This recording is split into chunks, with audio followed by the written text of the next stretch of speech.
What's up guys, my name is Joe Penna, aka Mystery Guitar Man, and I make videos that have VFX, stop motion, narrative short films, that kind of stuff. I'm here to talk to you guys about the importance of recording good sound for your videos, and how that can take your channel from amateur to professional. Here are some basic strategies to make sure that your videos have good sound when you're recording dialogue.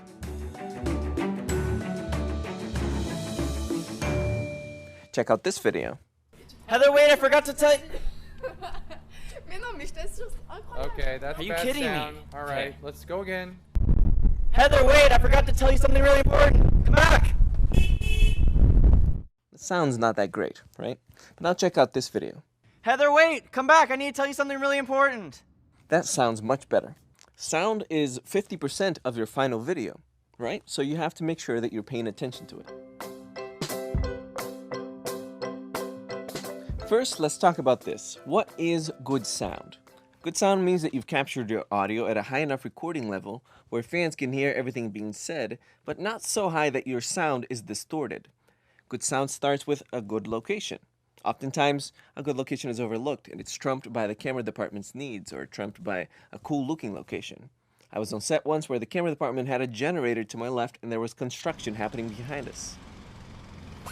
Okay. Needless to say, the entire day's worth of shooting was useless. Everything had to be re-recorded in post-production. And guess what? All of the actors' beautiful performances were lost. So demand your presence on location scouts. And when you get there, listen. Listen for the street noises. Come back during a different time of the day and notice if the sound level is any different. And then do a walkthrough of the actual location with a mic recording. When you're on that location scout, just ask everybody to be quiet for about 30 seconds and record the sounds that you are hearing. Maybe there's something that you can't hear with your ears, but that the microphone is picking up.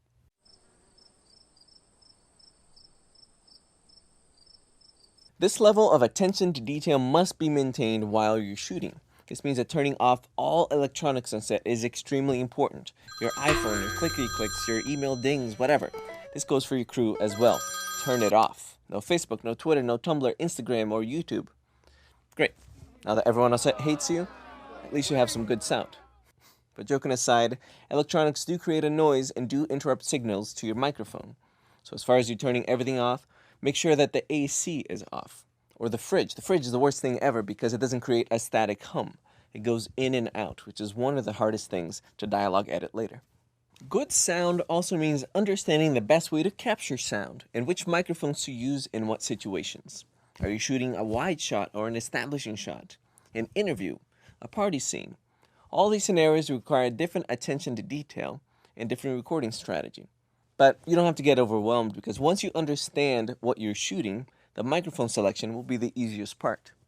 For example, when I started making my very first web series, I didn't realize that, for example, for a wide shot, you might need a microphone on a very long boom pole. I didn't get that kind of stuff. Also, knowing how to properly pad your shooting space with sound blankets can really help deaden your shooting environment. The idea is to get clean enough audio where you don't have to recreate or reshoot anything in post, but also to allow you enough wiggle room in sound editing where you can comfortably push your audio levels without creating a noise. And remember, a great creator is someone who understands that picture and sound are equals when creating a successful series. In this part, we're going to be talking about microphone selection and which mic to use for your project. There are many different microphones, but fortunately, you'll probably only need to utilize a few of them in your shooting travels. But let's take a look at some of the more common ones and in which scenarios you should consider using them. Shotgun microphones are the most highly directional and available microphones.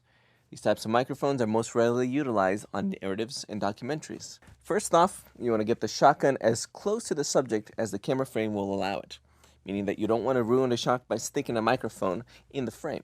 But you want to get intimate with your subject.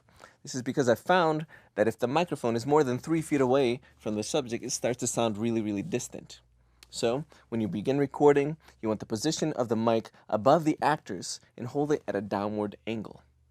Now, some people will tell you to point it towards the actor's chin or their diaphragm, and that's good too.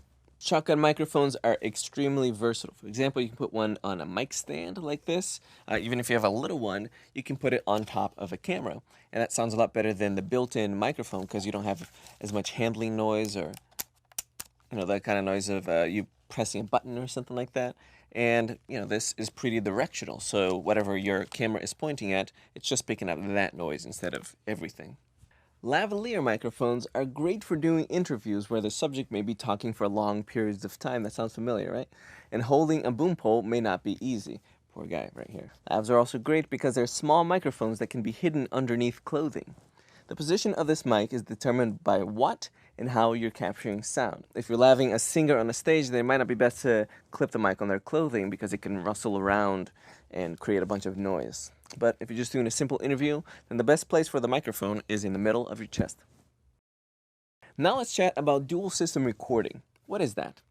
Many creators who are starting out tend to deal with the question of whether they should be recording sound directly into the camera or separately. Dual system recording is when you record sound into a device that's not attached to the camera. This recorded sound will then be synced up in post with a slate. The benefit of using dual system is that it could allow for much cleaner sound and much more control. It also allows your camera to remain cable-free, which is beneficial if you're using something like a DSLR or you have more elaborate camera moves. There are also disadvantages to dual system recording. It can create some more work in the back end and will require the purchase of more equipment. It can also require more crew than you have money or resources for, since you can't really shoot and hold a microphone at the same time. Now to the good stuff, recording sound on location. Let's say that you forgot what I said earlier and you couldn't get a good location with good sound quality. What do? First off, you have to make sure that you have a bunch of sound blankets that you can try to throw up to deaden the noise or diminish any other little noises. But be aware that putting on sound blankets might not be a possibility at all times because they can get in the way of your shots, your lights, that kind of thing. Also, use 2 different microphones, a boom mic and a lavalier mic, and send them to 2 different channels. This way, it'll give you options. If one microphone is picking up a little bit of noise, you can switch to the quiet channel while you're editing. And if it's outside and it's windy, you want to make sure that you have a windscreen to put over your microphone. Wild lines are a great way to grab some of the dialogue in a clean fashion and directly on set. Wild lines are better in some ways than doing studio dialogue recording because the actors will be in the shooting space and in character and in costume, so potentially you'll get better performance when recording wild lines. I like bananas. Oh yeah? However, the downside to getting wild lines is that the audio won't be synced up to the picture. Recording room tone is really important when dialogue editing later so that you can make sure that the background sound for both characters matches. So, in my example above with the 2 noise sources, actor A was in front of a generator and actor B was in front of a construction site. So I had 2 conflicting sounds going on in both directions. In editing, your goal is to make sure that the actors appear as they are in the same space. So this meant that I had to add construction noises underneath actor A when the camera was on him, and add generator noises to actor B when the camera was on her. What room tone does is that it allows you to have fill to add underneath the actors to cut seamlessly from one shot to the next. So when you get room tone, I recommend you get it 2 different ways. One, with all of the noise running, keep all the generators and the lights on, and then record it once more with everything turned off to give you both options in post-production. You should record room tone in every location that you're in, and it only takes about 20 to 30 seconds. Okay, that's a cut. All right, guys. So that was great. right. I really liked the way you did Hey, the sound. we gotta be quiet for room tone. Roll room tone. Remember that proper sound recording starts with caring about good sound. It's the one element that is easily overlooked but can have a very significant impact on your finished product. Thank you so much for watching this lesson on recording some good sound. My name is Joe Penna, aka Mr. Guitarman, so if you want to watch my videos, you can click that button right there, or you can check out some more Creator Academy videos right there.